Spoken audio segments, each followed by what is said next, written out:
Yeah, the idea is to make one in front of that to see if everyone in there can use this as an educational video and actually potentially work.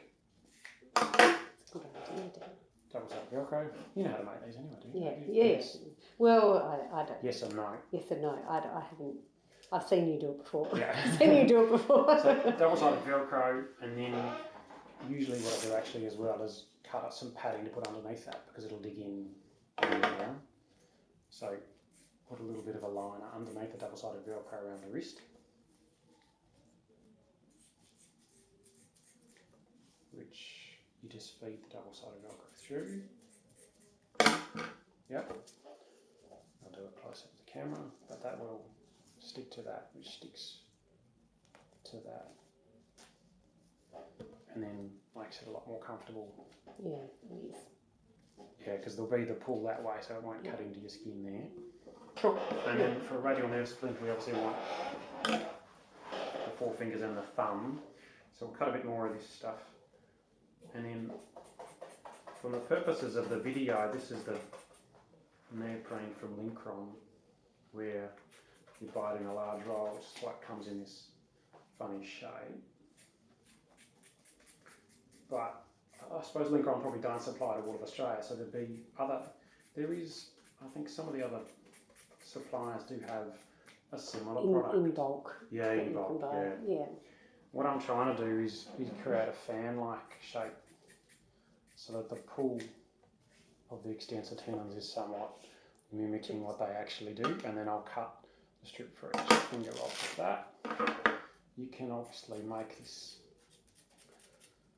fairly rough because it'll somewhat always come back to the way you put it on. It's not as, doesn't need to be as exact as it looks. Which is just so much more comfortable and so much more easier than trying to make little slings and... If we're roughly accurate with the way we make it, we can make it pretty quick, and obviously for not much in terms of dollars. I didn't make that hole big enough.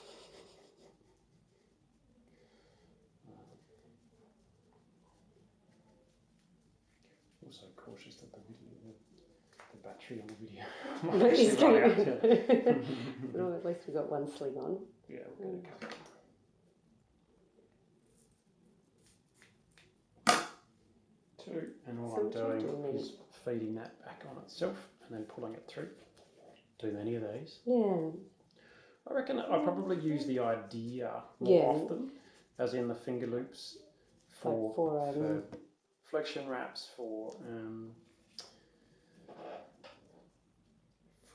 I had one the other day that came back and he actually had one of those progressive neurological diseases, but he didn't necessarily need all of the fingers to be an extension. He just needed the index finger and the thumb. Yeah. So functionally, he didn't find having them all on actually helped him, and just those two, and then it helped him functionally. Didn't so the discomfort of wearing on all fingers wasn't worth his while. But he came back and modified it and just had two fingers. And then trying to show the camera, I'll make another little nick in it. Feed it back through. I'm not being very thorough with my explanation of what I'm doing, but I think with the video that's the idea, is that you can watch and see what we're doing. Now I've got a loop for every finger. Better to see than have it explained. And obviously this is a video you can watch again if you want to go back and pause it and have a look at how it was done, which is better than a splint pattern. One for each finger. We pull them back to sit over about P1. Now, I haven't made those strips long enough because they haven't got much pull, so I would now go ahead and cut that further back down through there and make them all a little bit longer, which will make them, as they're thinner, a bit more elastic, and then we can pull Joe into hyperextension and stick it back there. And even though I wasn't overly exact in the way I cut it, we've got a reasonably even pull on each digit. And then we could go ahead and make our thumb. And you do that separate piece yeah, depending usually. on the problem for the patients, yeah. Often we're looking at, if we've got a low median on a nerve But it depends on what the problem is. Yes, In the radial nerve on its own, we might be extension. We might be looking at other problems at the same time where we could get that thumb into opposition if we wanted to pull the sling into a different method. But I generally speaking don't make the thumb on the same piece. And I can, Adjust I was the pull. feeling a little bit less pull on my little finger, so you can adjust it, and that sort of and even on the same bit you could grab it and pull that absolutely, one tighter. that feels, And then I could, in theory, do the same with this thumb and get our whatever angle that we wanted. Obviously Joe doesn't have the palsy, but if you make fist and then let go, it'll passively pull you back up. springing back out, Cool. Yeah. Right, hopefully that's been useful.